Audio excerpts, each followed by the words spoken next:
Hi everyone, Welfare and Sport is a student campaign group based at the University of Nottingham, focused on promoting welfare through sports at Nottingham. This is episode 1 of the podcast.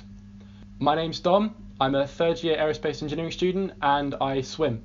I'm joined today by Sean and Martha. Sean, do you want to introduce yourself?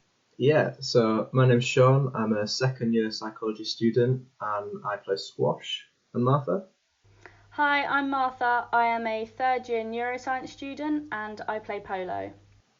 Alright, so glad you could both join me today. Today we're going to discuss the new rules and regulations that have been brought in around COVID, specifically for Nottingham.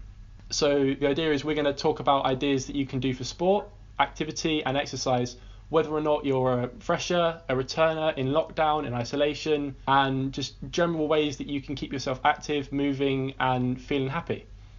So Sean, do you want to explain kind of briefly what regulations have been brought in? Absolutely, yeah. So as we're recording, the main idea is that you can't meet anyone outside your household or your support bubble, and that's in any setting, so at home, in the coffee shop or wherever. But fortunately, you can continue exercise classes and organise sport that takes place outdoors. So obviously this is a really positive thing for mental well-being and having something to look forward to and meet with other people that might be in a group of more than 6. Thank you, Sean. I'm now going to hand over to Martha, who's going to talk about how you can get involved with sport at the uni if you are able to and if you feel comfortable to. So over to you, Martha. So I think it is really, really important to highlight just what sports and exercise can do for maintaining your good mental health. And I think whatever form that comes in, everyone can incorporate that into their lives. So some ideas I have to get involved in exercise and keep active during this time. I think it doesn't have to be a lot, you don't have to do much. You could go outside, make sure you are going on a walk every day, getting outside, getting some fresh air. Another idea I had is getting a football, getting a frisbee and doing some distance games in the park. This would really help you to socialise as well, see your friends, and while staying within the rules. I also think it's a great idea if you can do to continue in your training with your sports club, just to keep something going. I think whatever you can do is good, and there's no issue with the level of sport and exercise you're doing as long as you're doing something. Okay, thank you, Martha. Martha mentioned going for a walk every day. Sean, what is one of your favourite walks around Nottingham? Oh, one of my favourite walks, I prefer to run, but there's obviously a lot of greenery in Nottingham on the campus. You'll all know is like such a beautiful place to be, so especially walking around the lake when you're sort of surrounded by the wildlife, and you know it can get a bit muddy, and it really does just feel like a complete different setting to when you sat in the 4 walls of your bedroom. So that's a great place to be, I think, and it gives you a lot of time, especially in nature, to sort of take a break mentally from, hard work or stress about relationships or friendships or your housemates. It's just a perfect place to be in a bit of peace and enjoy yourself. Martha, what's one of your favourite walks or runs or? I think you can't not mention Woollerton Park in this situation if you're talking about places to go in Nottingham. It's absolutely beautiful. There's deer there you might get to see, and it's just a really great place to enjoy some time outside, and you could sit, have a picnic, or have a walk around. They have a lake as well, so that is definitely one of my favourites. I personally prefer the Arboretum walk. It's a bit of a long walk. You have to go into town and then keep going, but once you're there you do find this big park with lots of different trees and hills and a weird statue with cannons, but it's just a really nice place to be. And also I recommend the canal as well. I remember I used to do, right at the start of lockdown, sprints along the canal because it was flat and more interesting than just doing it on a road. So yeah, there's plenty of walks, plenty of running routes you can take here. And as we mentioned earlier, there are plenty of green spaces to go if it's a sunny day. It's getting a bit cold now, but if it's a sunny day, go do some yoga or some stretching, or just go have a kick around with people you're allowed to do a kick around with. What about those people that are isolating? What can they do for exercise and keeping fit? Sean, do you want to talk about this first? Yeah, I can do. Yeah. So obviously, a lot of people will know people who have got coronavirus, have been in contact with, so they'll be isolating themselves, and it does mean that you sort of face a daunting experience of being stuck at home and you can't go outside. But there's plenty you can still do. So the Uni Yoga Society are putting on professional yoga sessions with experienced instructors on Microsoft Teams, and I know we're all keen advocates for doing a bit of yoga to help with the mental health, to calm yourself, focus on breathing, and it's really good for your physical health as well. And it just gives you something that you can really tailor to your setting, whether you've got a big bedroom with a lot of space or you've just got a little narrow alleyway like most uni halls do.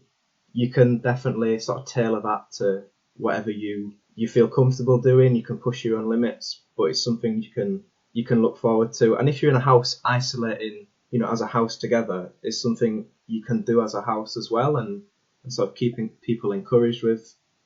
I know that you really don't need a lot of equipment for that as well. Some of the instructors have like yoga mats and blocks, but you can really just get away with a pillow for blocks and just doing it on the floor.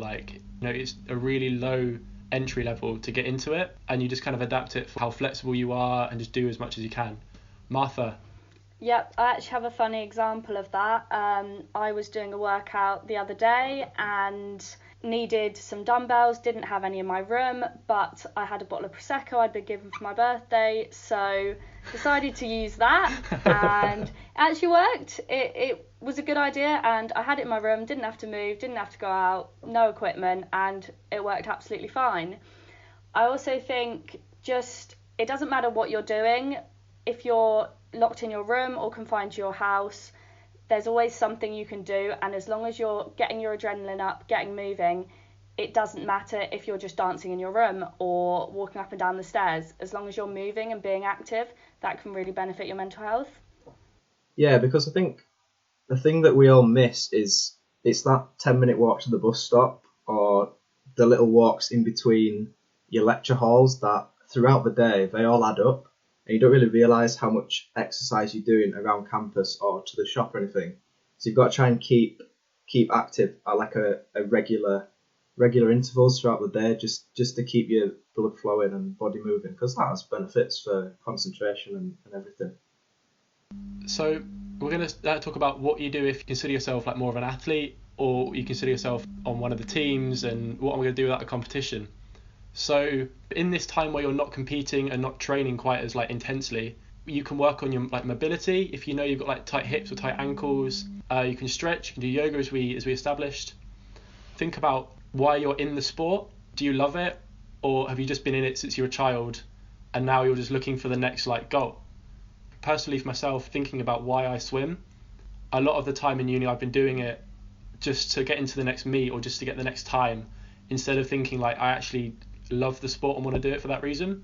You can think about why you do your sport and just have a different relationship when you come back. Being that goal orientated, you can still be amazing at your sport but love it just as much without having to always get the next goal. Yeah, I completely agree with you. I think as well it's an opportunity to just refocus and have a think about what you're doing in your sport, why you're doing it, and where you kind of want to take it in the future. And while you might not be able to actually participate in training right now, you can still do a lot to keep it going, set yourself goals for the future, and just really kind of think about your sport and why you're doing it. So thought about those people that struggle for motivation a bit more, like they need that environment, they need those people around them to work out. Well, why don't you challenge those you live with to something that we call an accumulation challenge? For example, like who can do the most press-ups in a week? Or like who can do the most squats in a week or the most sit-ups in a week? Or, I don't know, run the most kilometers or walk the furthest in a week. You can do it with a friend, or you can set it up with your sports team. You can really push each other to work out and stay motivated during these times. I think as well as that, you can still exercise together even if you're not physically together. I think the good thing about having video calls, we can all still, you could FaceTime your friend and say, right, let's do a 10-minute workout together, and you would be able to do that and you can motivate each other to do that. And if you arrange to do something with your friends, you're a lot more likely to want to do it and be motivated and get up and go. Yeah, I think one thing that we will all have probably had is that you wake up in the morning and you just think you just don't want to go on a run, or you don't want to cycle, or you just want to stay in bed. But if you can nail down whether it's ringing a friend from uni or even ringing a friend from back home, and you go out on a walk, or you send each other pictures whilst you're out on the walk, or you're going for a run together, it's something to look forward to.